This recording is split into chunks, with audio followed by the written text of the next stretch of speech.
नमस्कार दोस्तों। बहुत बहुत स्वागत है मेरे YouTube चैनल पर। मैं Siddhant Sehgal, Vedic and KP astrologer. Amit Shah ji की कुंडली पर दोबारा एक नजर डालने के लिए कुछ मित्रों ने अनुरोध किया, इसलिए मैं शॉर्ट में यहाँ आपको कुछ बातें बताने जा रहा हूँ। कुछ मित्रों ने ये जानने की इच्छा जाहिर की है कि 25 तक, मई 25 तक अमित शाह जी का समय आपने कहा था कि अच्छा नहीं है, तो वो कैसे अच्छा नहीं है और आने वाले समय में उनकी स्थिति क्या है। हालांकि इस पे मैं बोल चुका हूं, लेकिन आज कुछ बातें और बताने जा रहा हूं आपको। अमित शाह जी की जो कुंडली है वो कन्या लग्न और मेष राशि की कुंडली है।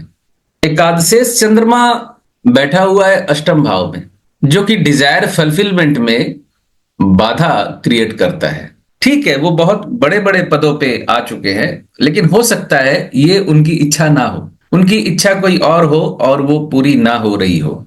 वर्तमान पे ध्यान देते हैं। वर्तमान में अमित शाह जी की गुरु की महादशा चल रही है और गुरु की महादशा में शनि की अंतर्दशा चल रही है। गुरु का संबंध यानी महादशा का संबंध अमित शाह जी की कुंडली में अच्छा नहीं है। महादशा नाथ गुरु यानी जुपिटर चलित में अष्टम भाव में बैठा हुआ है। आप यहां अगर ध्यान दे सके तो गुरु 0 डिग्री का है वृष राशि में, तो 0 डिग्री का है मतलब ये चलित में अष्टम में आ जाएगा, अष्टम का फल देगा।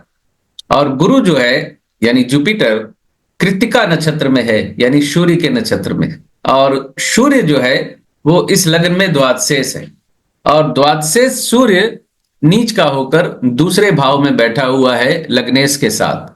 तो गुरु की जो महादशा है वो उनके लिए बहुत फेवरेबल नहीं है।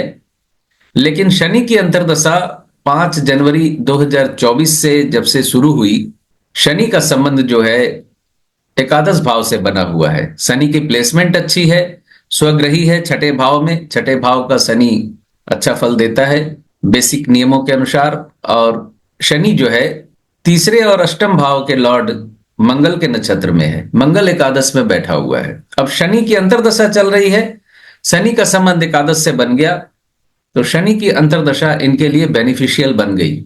लेकिन 3-8 का संबंध भी बना हुआ है राहु में, यानी पिछली महादशा जो इनकी राहु की थी, जिसमें वो देश के गृह मंत्री भी बन गए।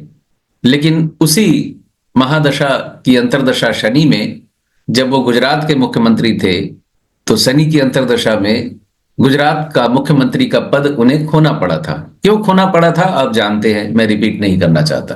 अब फिर गुरु की महादशा में शनि की अंतर्दशा चल रही है। शनि हालांकि वेल कनेक्टेड है, लेकिन शनि में इस वक्त जो शुक्र की अंतर्दशा शुरू होने वाली है उनकी 2 दिसंबर 2024 से। हालांकि एक दूसरा सॉफ्टवेयर 14 अक्टूबर 2024 से शुक्र की अंतर्दशा शुरू हो चुकी है दिखा रहा है।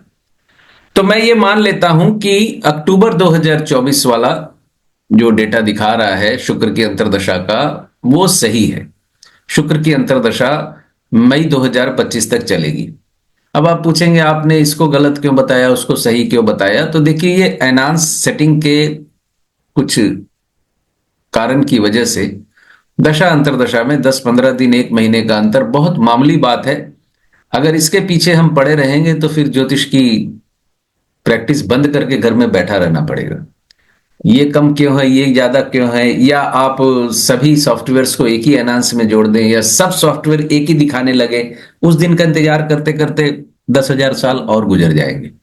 हर प्रोफेशन के कुछ माइनस पॉइंट होते हैं।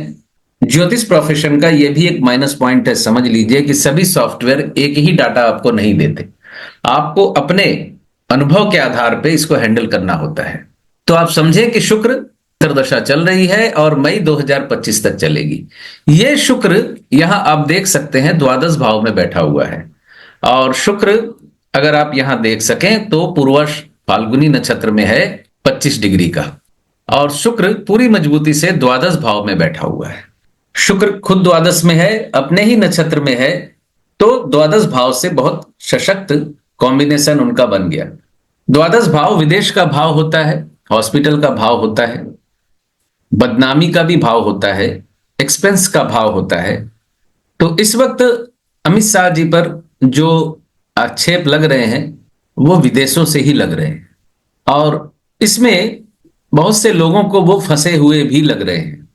हालांकि हालांकि शनि की अंतर्दशा में शुक्र के प्रत्यांतर के अनुसार इस वक्त वो फंसे हुए हैं। लेकिन मैं जो जानकारी आपको दे रहा हूं या देना चाह रहा हूं, वो जानकारी बस इतनी सी है कि मई 2025 तक, यानी अगले 5 महीने अमित शाह जी का समय अच्छा नहीं है। इस समय को येन केन प्रकार रेन अगर वो निकाल गए तो फिर शनि की अंतर्दशा 18 जुलाई 2026 तक है। अब ये समझ लीजिए कि 18 जुलाई 2026 तक फिर अमित शाह जी को कोई खतरा नहीं है, किसी तरह की परेशानी नहीं है, क्योंकि शनि की अंतर्दशा का संबंध एकादश से बना हुआ है। किसी भी ग्रह का संबंध अगर किसी भी प्रकार एकादश से बन जाए तो फिर उस महादशा या अंतर्दशा में जातक हर मुश्किल से निकल आता है। राहु की महादशा में भी यही हुआ था। राहु की महादशा का संबंध एकादश से बना हुआ था। राहु मंगल के नक्षत्र में है, मृगशिरा नक्षत्र में। इसलिए राहु की महादशा में गुजरात के गृह मंत्री रहते हुए जो भी हुआ उन सब से वो बाहर निकल आए और देश के गृह मंत्री बन गए। तो शनि की अंतर्दशा उनके लिए फेवरेबल है। अब बीच बीच में बुरा समय आता रहता है सबकी जिंदगी में, और कभी कभी ऐसा भी होता है कि उस बुरे समय में नुकसान हो जाता है जिसकी भरपाई नहीं की जा सकती। लेकिन वो समय अगर क्रॉस कर जाए तो फिर जो अंतर्दशा, जैसे इनकी शनि की अंतर्दशा अच्छी कनेक्टिविटी दिखा रही है, तो इनको उबार लेगी इस मुश्किल से। ये ज्योतिषीय तथ्य है। मैं कई बार आप लोगों को कहता हूं कि जब मैं ज्योतिष की बात करता हूं, कुंडली की विवेचना करता हूं, तो मैं पक्ष विपक्ष में नहीं होता। अपने समर्थन या असमर्थन को दरकिनार रखकर मैं ज्योतिषीय विवेचना आपके सामने रखता हूं।